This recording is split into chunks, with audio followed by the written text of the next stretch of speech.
Egg ఫ్రీజింగా? Egg ఏంటి? దాన్ని freeze చేయడం ఏంటి? ఆడవాళ్ళల్లో అందరికీ తెలుసు మనకి ఎగ్స్ ఉంటాయి. సో ఈ టాపిక్ కూడా ఇప్పటివరకు చాలామందే డిస్కస్ చేశారు. నేనేం కొత్తగా చెప్పట్లేదు. బట్ ఎందుకు చేస్తున్నారు? ఎగ్స్ ఫ్రీజింగ్ చేసుకుంటే మనము ఏజ్ అవుతాం కానీ మన బాడీలోంచి తీసిన ఎగ్స్ని ఫ్రీజ్ చేస్తున్నాం కాబట్టి ఎగ్ని ఏజ్ అవ్వకుండా మనం ఆపేస్తున్నాం. So literally you are stopping the time for your eggs.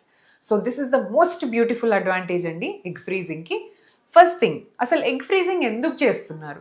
కొంతమందికి దే ఆర్ 35, ఆల్రెడీ 34, కానీ అప్పుడే they don't want to plan pregnancy, or maybe అప్పుడే they don't want to get married. It's their own personal choice, we have to respect that choice.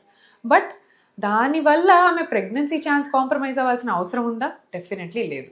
So వీళ్ళు ఏం చేస్తారు, egg freezing పెట్టుకొని వాళ్ళ eggs అన్ని బాడీలోంచి IVF ద్వారా తీసుకొని ఐవీఎఫ్లోంచి వచ్చిన ఎగ్స్ని ఫ్రీజింగ్ పెట్టుకొని వాళ్ళకి ఇష్టం వచ్చినప్పుడు పెళ్లి చేసుకోనో లేదా వాళ్ళకి ఇష్టం వచ్చినప్పుడు ప్రెగ్నెన్సీ ప్లాన్ చేసుకున్నప్పుడు ఈ ఎగ్స్ని మనం వాడతాం.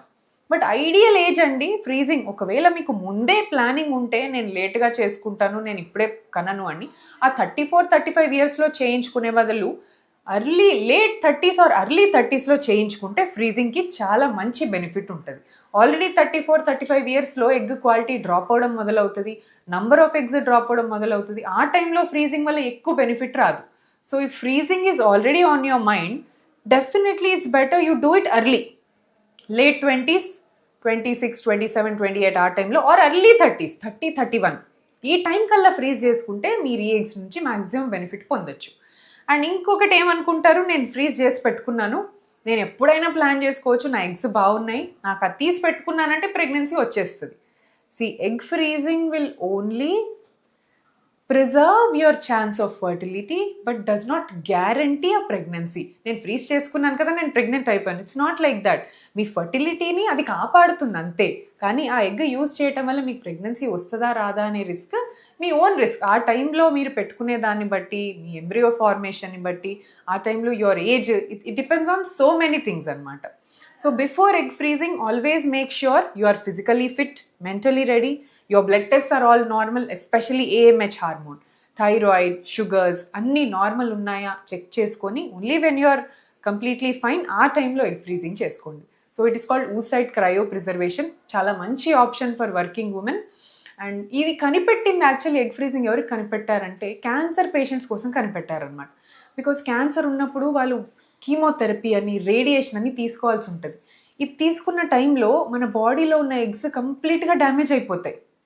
సో వీళ్ళకి ఏం చేస్తారు, ముందు ఎగ్స్ బయట పెట్టి తీసి అప్పుడు కీమోథెరపీ, రేడియోథెరపీ ఇస్తారు, సో దట్ ఈ ఎగ్స్కి అది ఎక్స్పోజర్ అవ్వదు.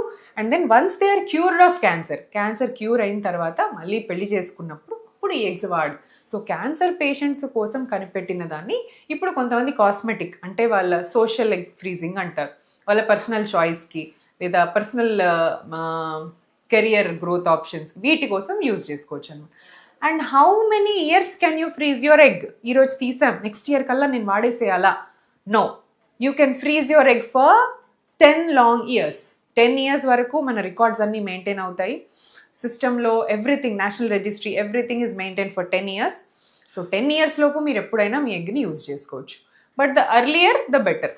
సో మనం ఎగ్ ఫ్రీజ్ చేసుకున్నంత మాత్రాన అది ఎంబ్రియో ఫామ్ అయ్యే టైంలో స్పన్ కూడా బాగుండాలి అండ్ ఫామ్ అయిన ఎంబ్రియో కూడా బాగుండాలి. ఇవన్నీ factors will tell you about the pregnancy at that point of time. Thank you.